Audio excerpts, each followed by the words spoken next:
welcome to my favorite part of the day. You're going to meet a survivor and hear her story. It's Paulette, is it Wegh? Wegh, yes. Wegh, yes. And Paulette's going to tell you about her life during the Holocaust. She will answer your questions, but you would like them to wait till the end? Yes. Okay, and you can raise your hand. And don't be afraid to ask a question, because once we break for lunch, that's it. You'll never have the opportunity again. Yeah, we're leaving So after there's no silly questions, okay? I have heard some stupid answers, but not at this thing. Being a school teacher, I have, but there's no silly questions, and by asking a question, you may answer one for somebody else that didn't raise their hand. Okay, so we're very pleased to have Paulette today, and thank you. First, I would like to start by expressing my gratitude that I've been given this opportunity to speak to you. For us, the survivor, it's very important that this Holocaust should not be forgotten. That's the reason we're doing that. I'm born in Belgium, in Antwerp, the city of Antwerp. And I had a normal life. I had parents, I had family. We had a normal life like any other child. And I was 6 years old in 1940 when Germany invaded Belgium. I will never forget, my mother came to pick me up from school, and we heard this terrible noise. The planes, the bombers, they were full of bombs, and they bombarded Antwerp. The noise was unbelievable from the planes. So we ran to the cellar of our apartment building. The next thing, my mother had family. My mother had 3 sisters, my father also. The family gathered the next day at the train station from Antwerp, and we took the first train available going to the south of France. But you see, Belgium is very small, and when Germany invaded Belgium, they also invaded the north of France. So you saw that all the French citizens, they were running from the north to the south, and it became a whole exodus. The train became full of refugees, the roads were full.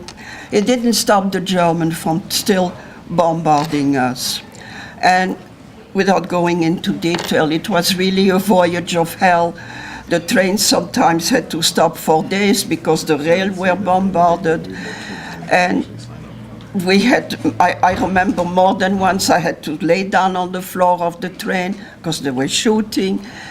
Anyway, we arrived to the city of Bordeaux, which is in the south of France. And, you know, we spent so many days on the train. My parents took me down to the train station to wash up and to get some food. And by the time we came back, the train was gone, with all our belongings except what we were carrying. Nobody could give us any information. Nobody could tell us where the train went. So we were stranded there in the station until they gathered a whole bunch of refugees. We were not the only one. They put us on an open truck, and they took us, look, I was 6 years old. They took us, it looked like a fortress, and it had barbed wires. It must have been a prison. And they took us there in the basement. There was hay or straw on the floor, and this is where we spent the night. The next day, they gathered us in the courtyard. They had 2 policemen pointing their rifles at us. And I was a little girl, I cannot forget those vicious dogs that were barking and grunting, and they were attached to the chain. They separated the men from the women, and they took a man away. Nobody told us where, we didn't know where they went. So here I was left with my mother. And later on they came, they picked us, the women and children. They took us in the outskirts someplace, what must have been prefabricated barracks. There was no electricity, no water, nothing. And finally, I think it must have been the Red Cross, they brought us something to eat and something to drink.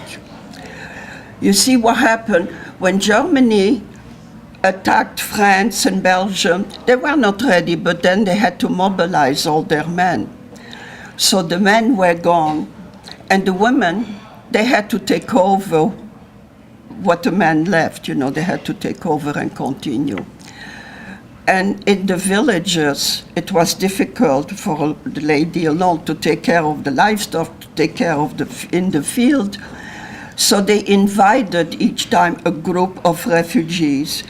They provided them with lodging and food in exchange for helping them out in the farm. And so my mother and me, we were sent into a village they called it Rodez. We were given a room that we had to share with another family. We slept on a cot, my mother and me. And she told me, look, you have to stay in the room because I have to look and see where I can get food or work or something. So I stayed by myself. The room had a door that opened up to a street in the village. There was a well there, and the villagers, they came to fetch their water at the well. They saw me sitting. I was sitting at the stoop there. They gave me water to drink. Sorry,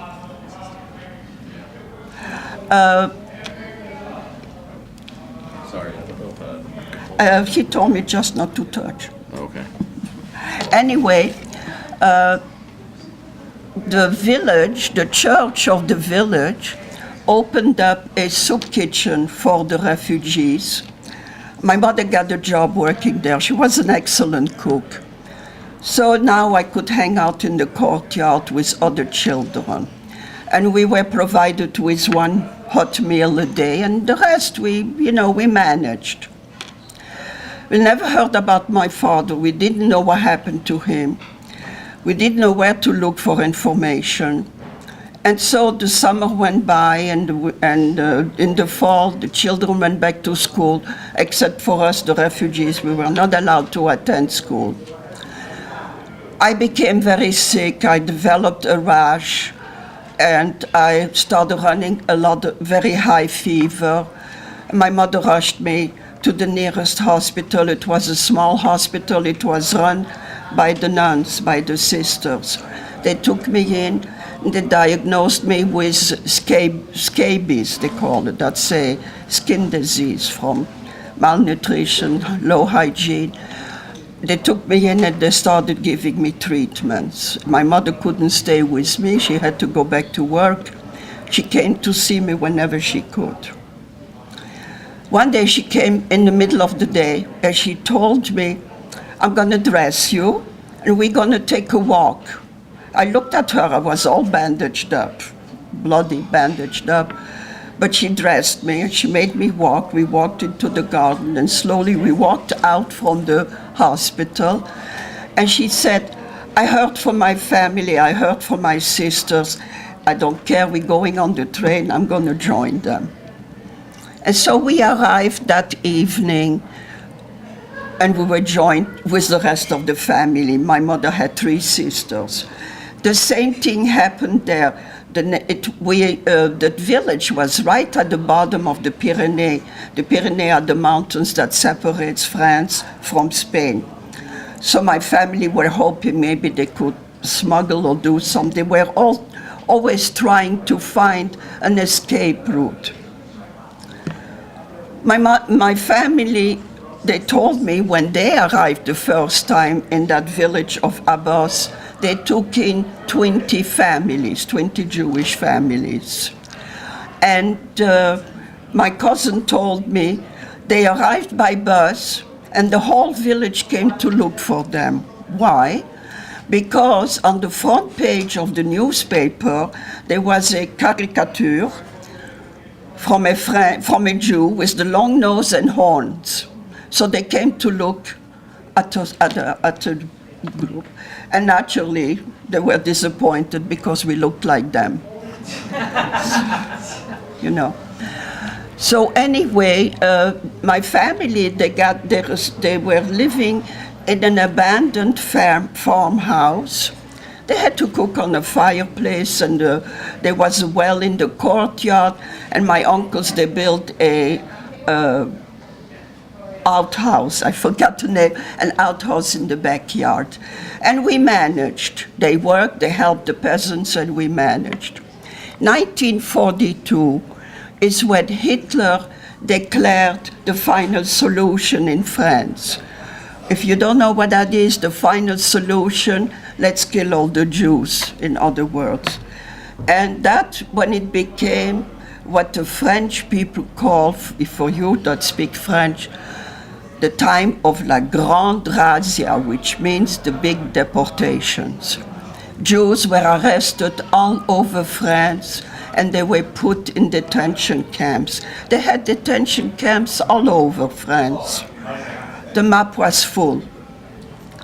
And this is also the time where, you know, France was occupied, the north of France, and the south of France was considered the free zone.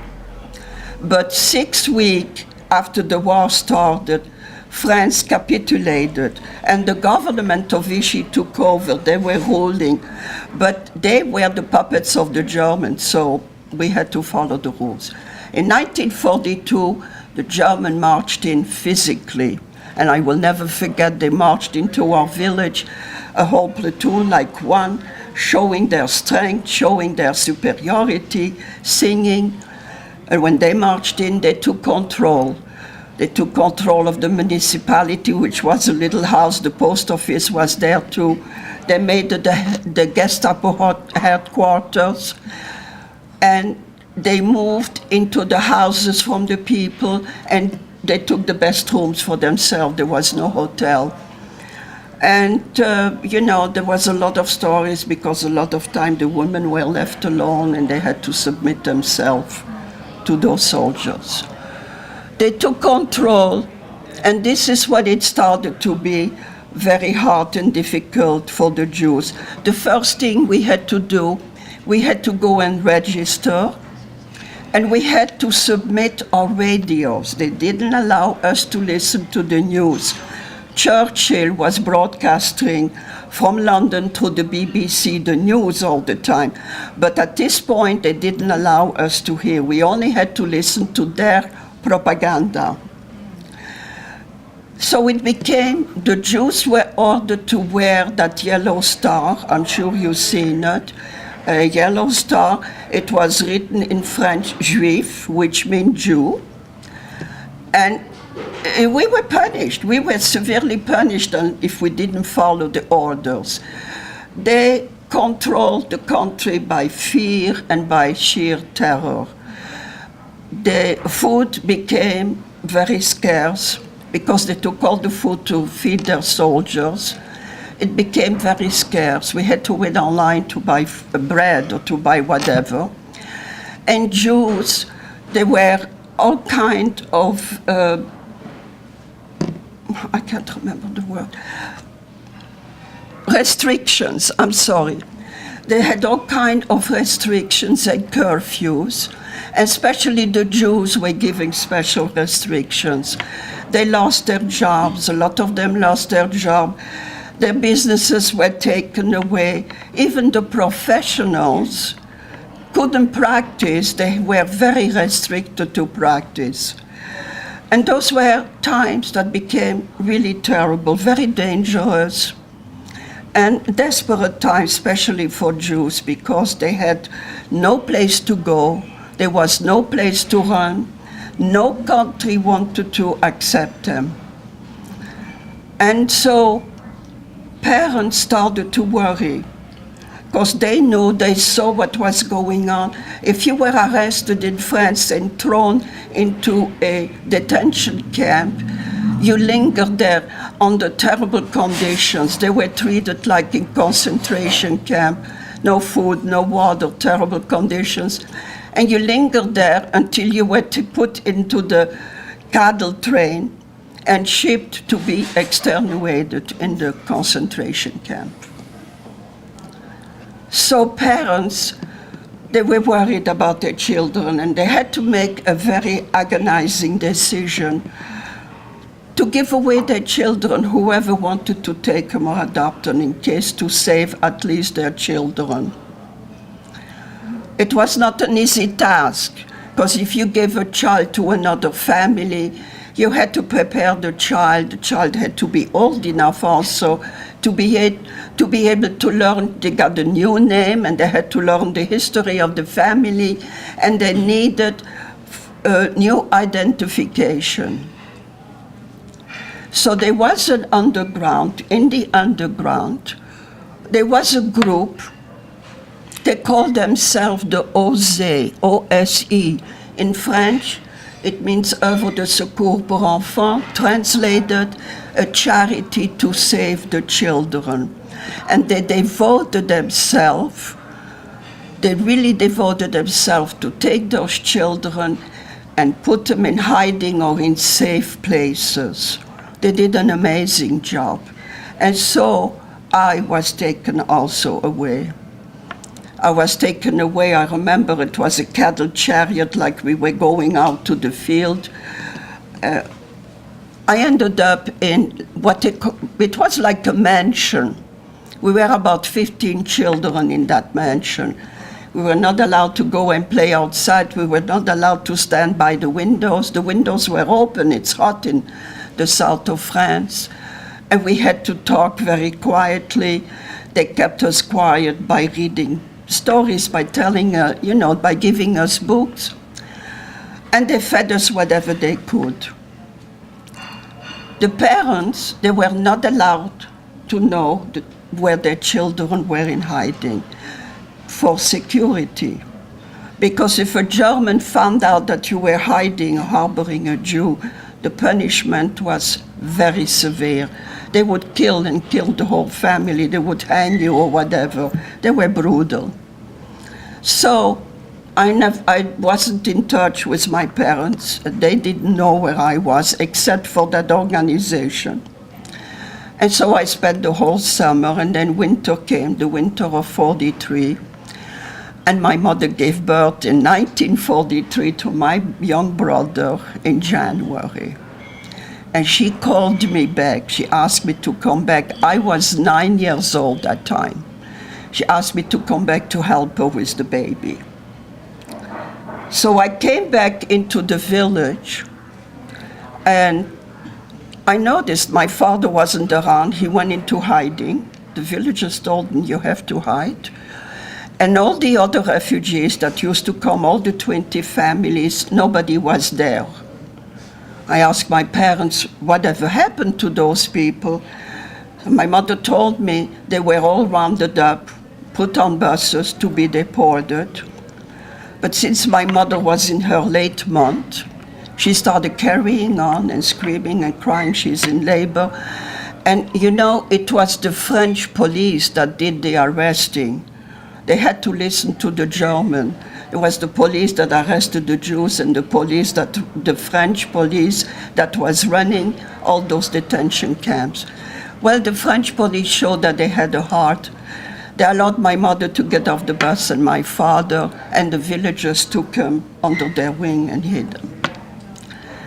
And so my parents always said that it's my brother that saved their lives. He's the one that saved their lives. Times were very bad. My father had to go in hiding, and I had to go back to school, and when I came home from school, I watched my mother went to work.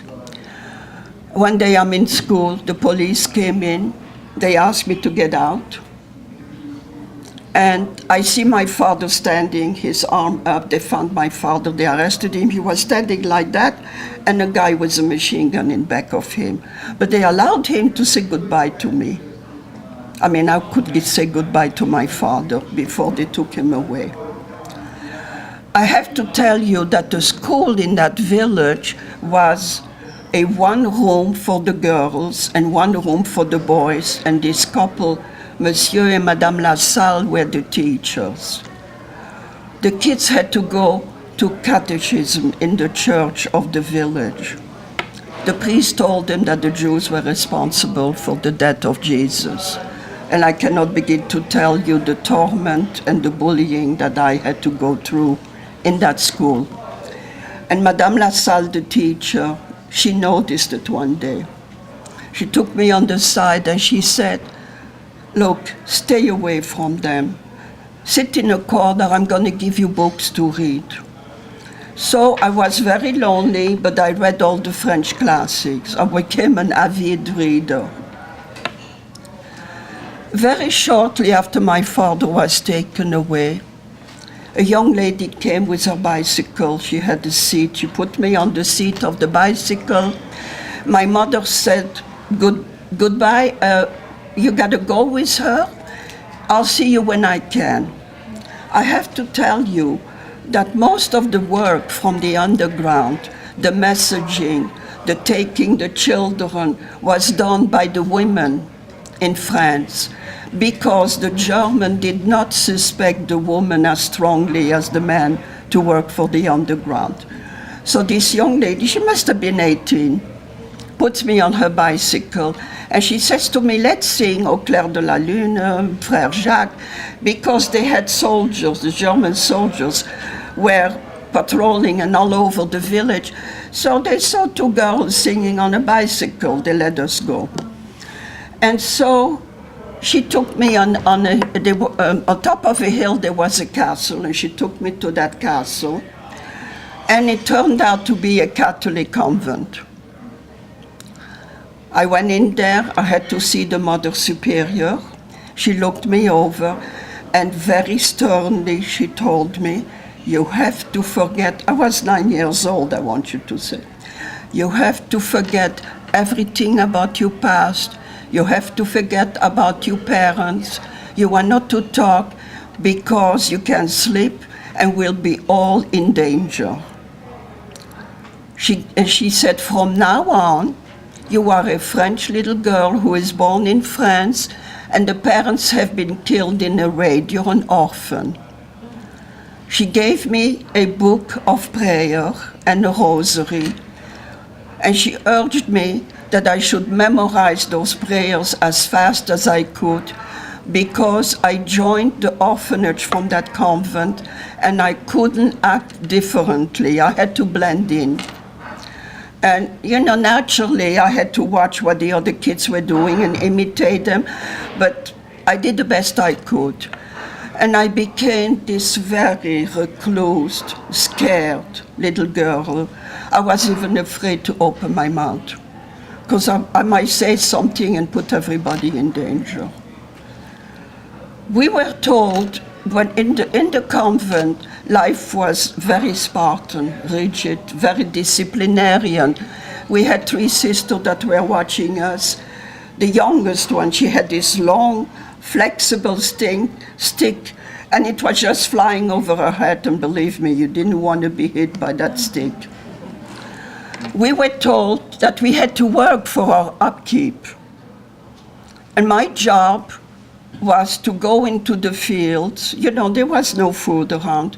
We planted potatoes and vegetables. We grazed the wheat, whatever we could, but there was never enough food. We were always hungry. And I think that we were also very neglected. We ate on tin plates, whatever food they gave us, and then we had to rinse our plate. There was 1 bucket of water for all of us. We all had to rinse that plate in that same water and then let it dry. We never gave us a bath. They gave me 2 dresses, one for every day and one for Sunday to go to church in the village. Needless to say, I was miserable, and naturally, where am I going to complain? Who am I going to cry to? I couldn't get in touch with my mother, and I can't recall the time, but a short time later, another girl joined the convent. She was older, she was about 13. She comes over to me and she whispers to me, I'm Jewish like you. I didn't know how she found out about me. But she became my mentor. She started to look after me, help me. She took me, we had those pumps that we pumped and the water came out, She took me to the pump, she undressed me, she washed me, because I was full of grime, I never took a bath. She showed me how to take care of me. She put my hair under the pump to rinse my hair. And her parents knew where she was, and her parents very seldom, but they came to visit her. And it was strange to me because they always were behind the bush or behind a tree. So I thought that they must have been from the underground. She never told me, but that was my conclusion. And they brought her sometimes some food, some fruit, and she was wonderful. She shared it with me. For me, it was wonderful that I found somebody that cared about me and looked for me, because I was miserable. And I was quiet like a mouse. I didn't want to be noticed. I didn't want to make waves. The only time I allowed myself to cry was at night, when I cried myself to sleep more than once. Sister Marie, she was the oldest of the sisters. She used to make the rounds at night. In one hand, she carried a candle because we didn't have a lot of electricity. In the other hand, she carried a bottle of holy water. She noticed that I was crying. So the first thing she did, she blessed me. And I have to tell you, you're 9 years old, you know you're in danger every day. And I became so confused. I said, what? They sent me to a Catholic convent, I must be Catholic, so I'm not Jewish. I couldn't find myself. I couldn't understand what was happening to me. Because, and when she blessed me, she told me, we have an underground radio, because some of the French, they hid the radio, they were listening to the news. And she says to me, we call the German les Boches. She said, the Boches are losing. They're losing at the Russian front. This is a good thing. She said, don't despair, because it won't be maybe too long for you. In the meantime, Lilian, I don't know if you are aware, but in the Jewish religion, we welcome the Sabbath on Friday night. We have a candlelight. We light candles in our houses, and we say a little prayer to welcome the Shabbat. And so, during recess on Friday afternoon, Lilian took a stick and drew 2 candlelights in the ground, and we decorated it with pebbles or with flowers. The kid kept asking us, what are you doing? Oh, it's a private game, don't worry. And she made me repeat every Friday night the prayer in Hebrew for the lighting of the candles. I was completely confused, but I didn't care. Lilian was there for me. At least I had somebody. And so Sister Marie kept me updated when the Americans embarked in Normandy, and the fierce fighting they were going through. The time went by until it was terrible battles and fight until they arrived in Paris. And we were in the south of France. The Americans stopped in Paris, the liberation of the country. It was already 44. And Sister Marie told me one day, the lady that brought you to the convent is going to visit your mother. That's how I understood my mother was still alive. And I guess my mother was in touch with them to find out about me. She said, why don't you write her a letter? So I wrote a few words to my mother. I'm in a convent in a castle. They took me by bicycle. My mother put 2 and 2 together. She left my brother with one of the ladies. And she started walking. And she found me after 3 days. I'm sorry. She found me. We were coming back from the field. I have to explain you, I grew. My shoes became small on me, so I walked barefoot.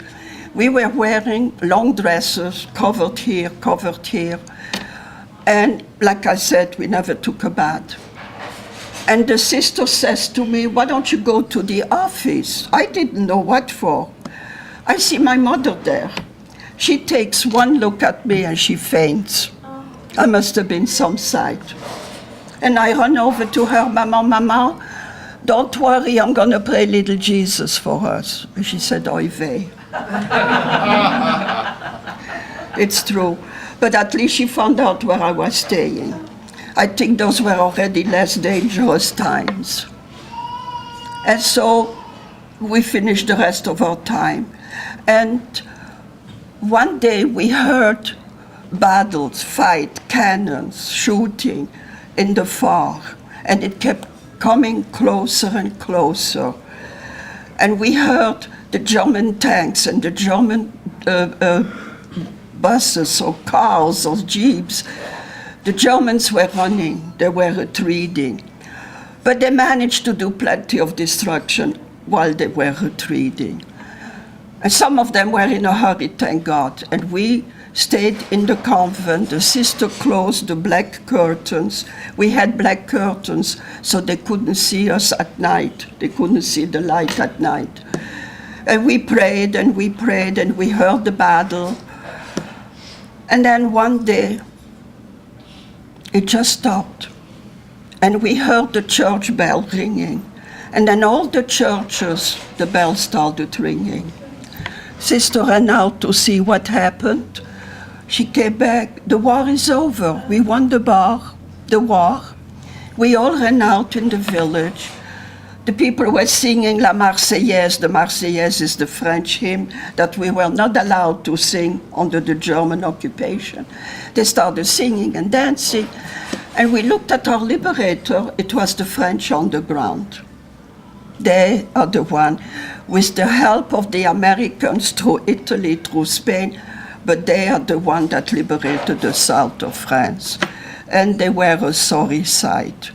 The villagers opened up, they gave them clothing, they gave them whatever they could. And life went back. Liliane, her parents came right away, they took her home, and I waited in the convent.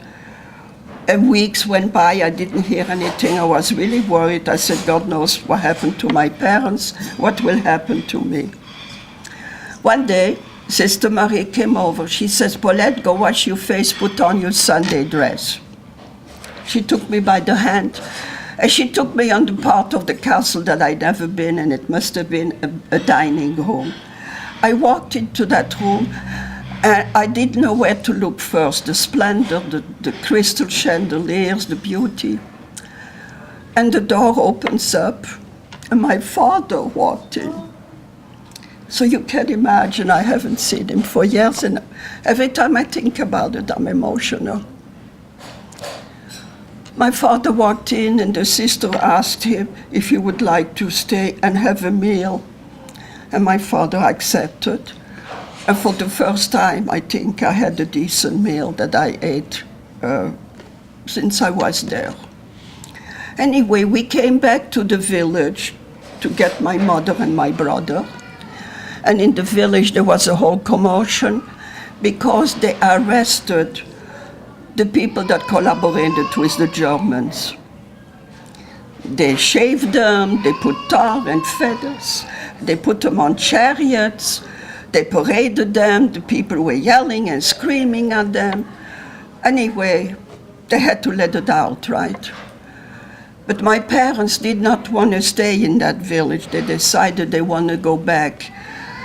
Everybody wanted to find out who was still left alive and what happened to the rest of the family.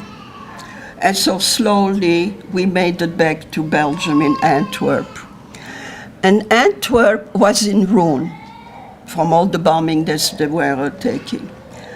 So there was one school that was standing, and that became the absorption center where the Jews gathered. We were trying to get information, who is alive and who is not alive. Unfortunately, a lot of us, nobody came back. My grandparents, part of my family, we never heard from them. But I considered myself a very lucky girl because I was reunited with my family. I know that most of the children that have been taken in hiding, their parents never came back, they were left as orphans. And the OZE, that organization, opened up special homes for those children that were left orphans. We came back to Antwerp, and that school gave us a meal. You know, it opened up like a soup kitchen and blankets. We slept wherever we could. And my parents decided to go see maybe their apartment was still there. Well, the building by miracle was standing. And my mother, she recognized her curtains on the window on the 3rd floor. So we go up, we knock at the door. Well, naturally, people moved in, and they were using our furniture, all our belongings, the linen. My mother explained them. Don't worry, give us a chance to get out, give us 3 days, come back in 3 days. So we came back, and they were gone, but they took everything with them. So we were left stranded with nothing. The Jewish joint, I started going to school. And naturally, I had very little schooling. I had a hard time to follow. Also, in Antwerp, everything was in Dutch, in Flemish. In Brussels, it was in French. The country is constantly fighting for those 2 languages. So it became mandatory that we had to learn both languages. So me and most of the children that came back, we had a hard time to follow because we had little education. So the Jewish joint took all those children from the school, put them in a Jewish school, and we were taught, we were giving the curriculum in both languages. We also learned about our religion in Hebrew. And this is what happened. Little by little, we picked up the pieces. And my husband was born in Czechoslovakia. He was taken to Auschwitz at the age of 14. Liberated at 16, and discovered he was the only survivor from his immediate family. When he came to Belgium, we met and we married in 1956, and we decided that we just want to forget about everything. We came to the United States, and with hard work and sacrifice, we made it. We raised 2 beautiful daughters, we gave them an education, and we have 5 beautiful grandchildren. My husband always said, this is my revenge to Hitler. Now, before I finish, I would like to tell you that the OZE, that underground organization they saved close to 5,000 children in France alone, which was something. And thank you, and thanks to the dedication and the sacrifice, because the people that were hiding, those non-Jews, they took their life into their hand because they could have been killed. It was so dangerous. So 5,000 of those children were saved. Naturally, most of them were left orphans. When you go today, if you go to Jerusalem, to Israel, there is a very moving Holocaust museum there, it's an amazing city beside that. There is and right on the grounds from the museum, there is a beautiful park full of trees. And each tree has been planted in honor of those people that tried to save the Jews, and in memory also of those people that sacrificed their life in trying to save the Jewish people. They call it the Park of the Righteous. And I want to tell you, Israel is built on sand, it's built on desert. But if you go to visit today, you wouldn't recognize it. It's full of trees and forest. You have to realize each tree has been planted. So it's a special thing for the Israelis to have those trees. And this is how we try to honor those people that sacrifice themselves. And that's my story.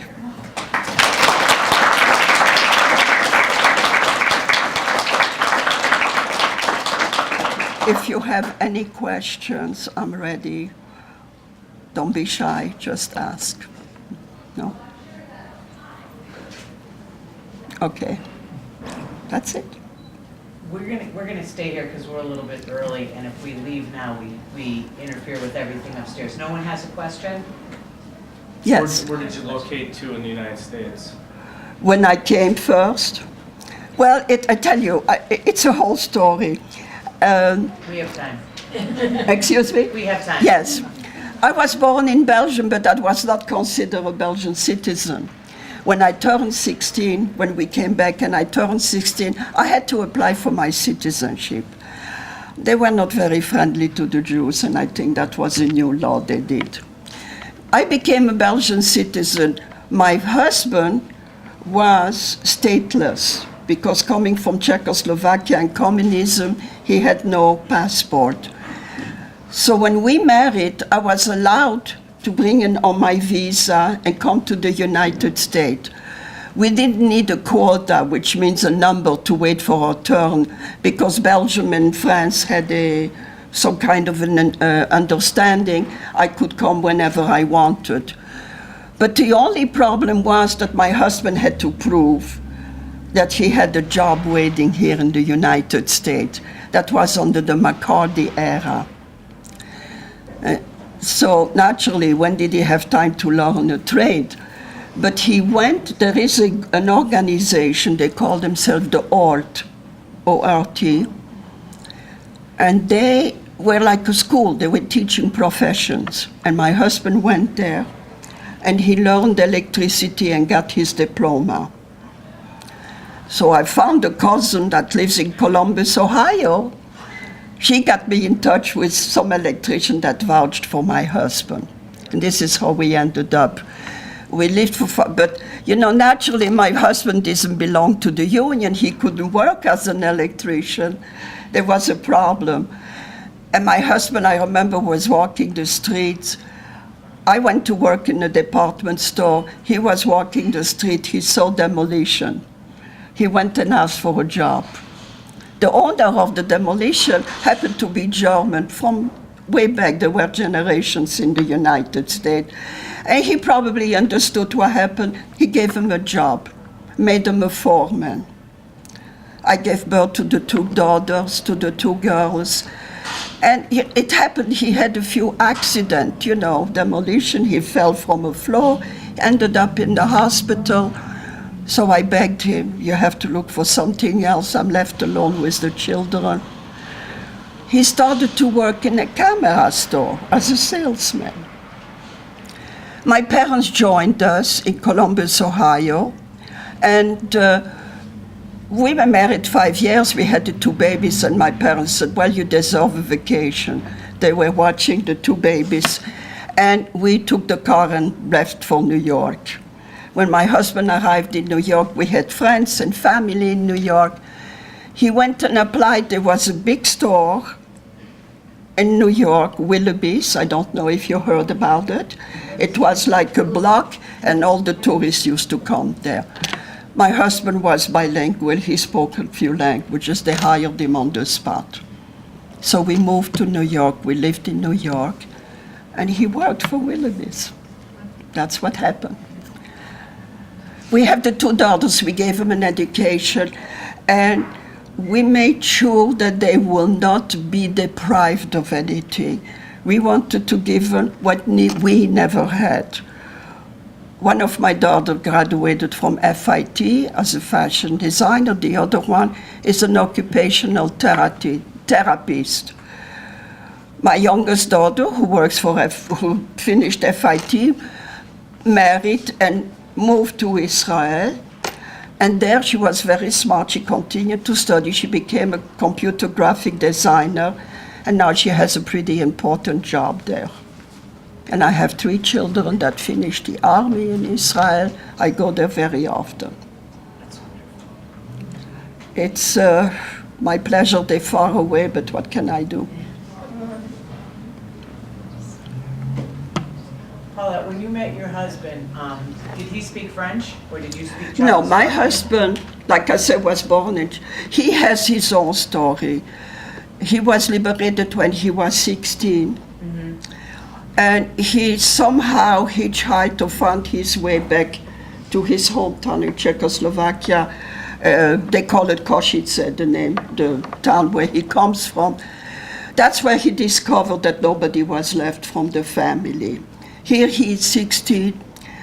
He doesn't know what to do. The communists, they opened up homes then. So they took him in and he went. He had a place to eat, a place to sleep, and he went into a home.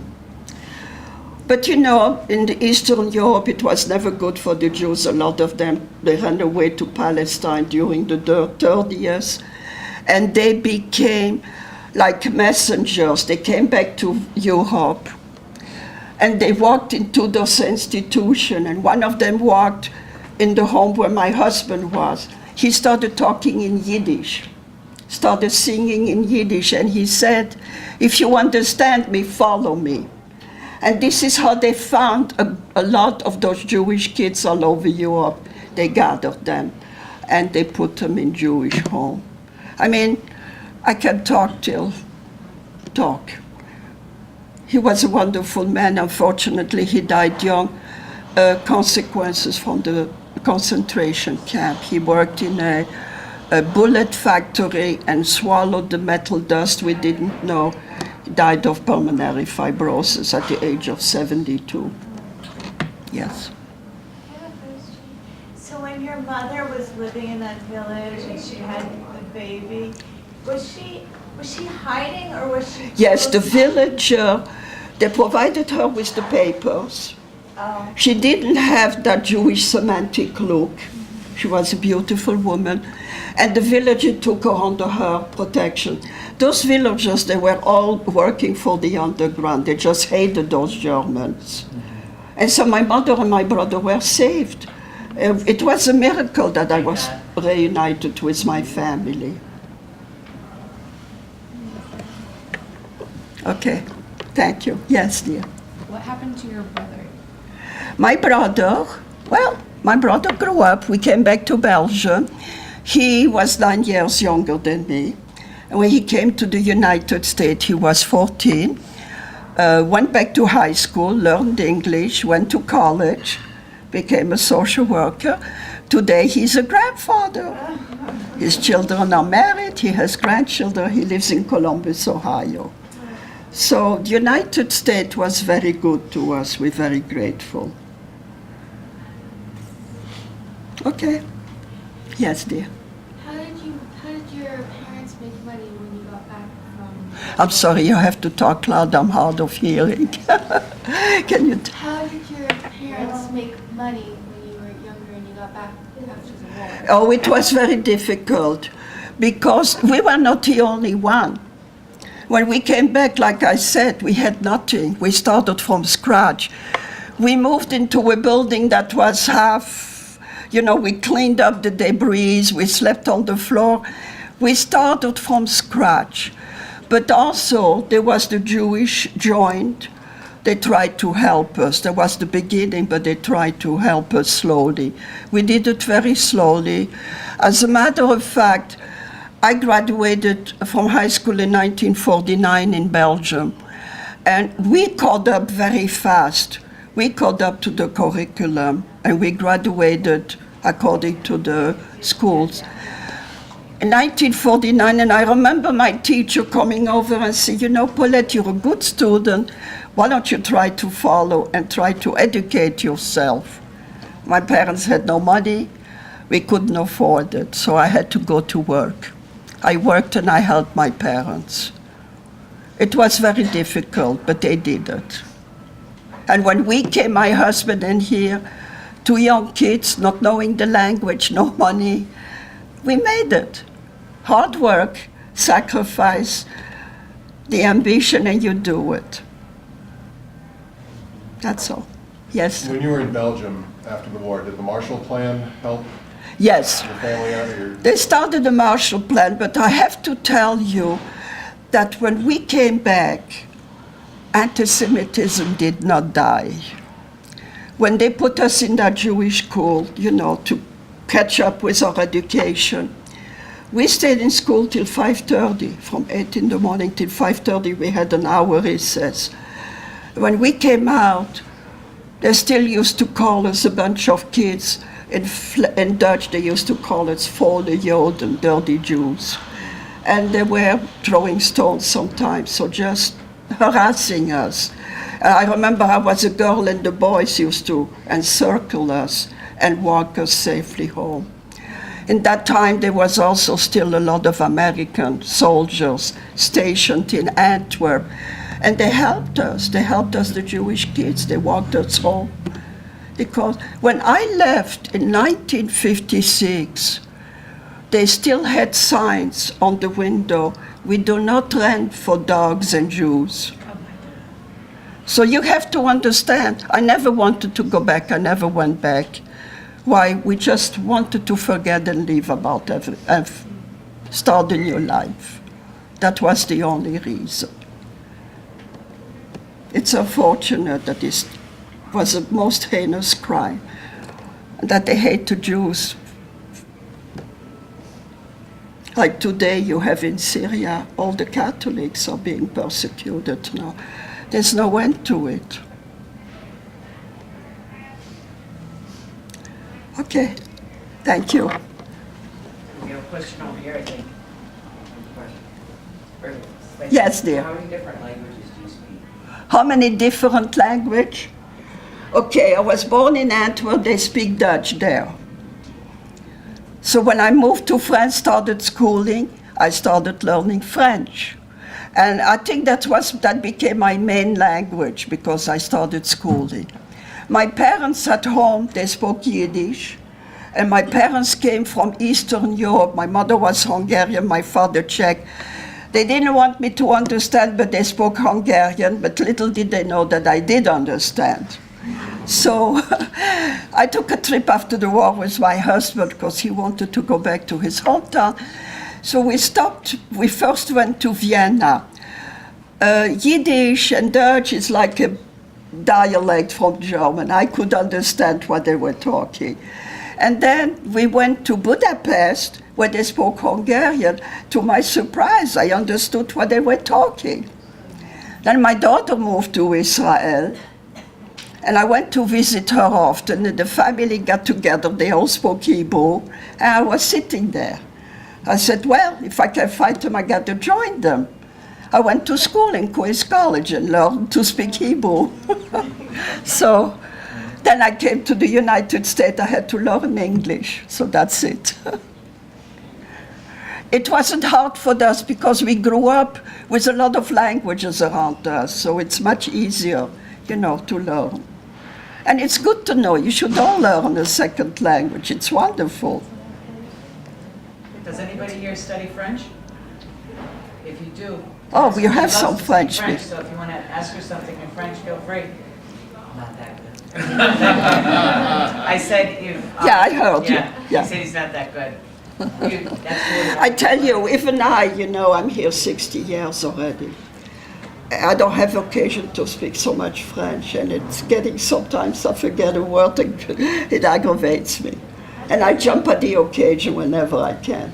Before we came down, one of the helpers today, Yes. Gail, could speak French, and I walked by, and I was like, you're just hearing sound all the time, and I walked by and I was like, oh, they're speaking French, because you don't hear it so much. But Yes. I know that Paulette loves to speak French, so that's why I asked if anybody Yes.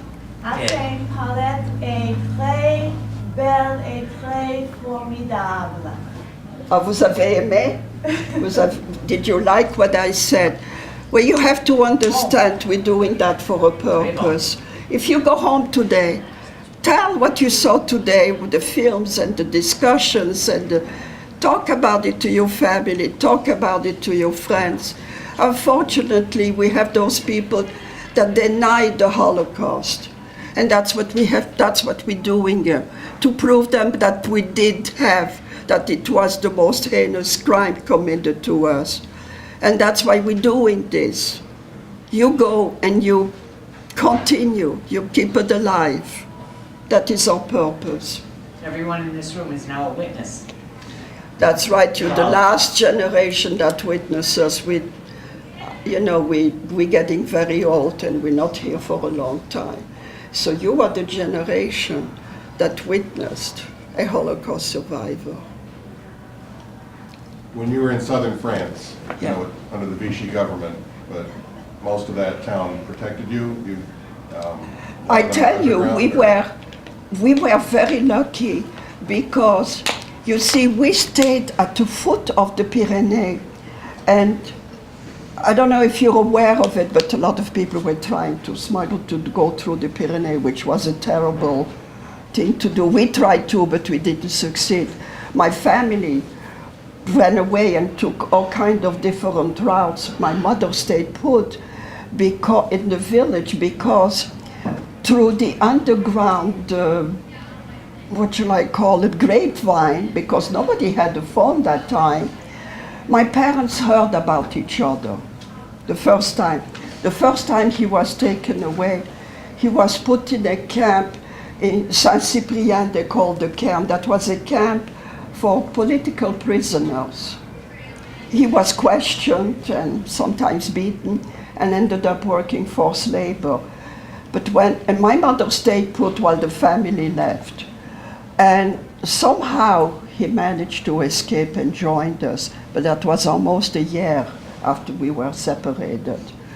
The French themselves, down there in the south, they were all working for the underground. They helped us, and they really tried. They hid my mother, they took care of her. I mean, I was away, you know, in the convent, so.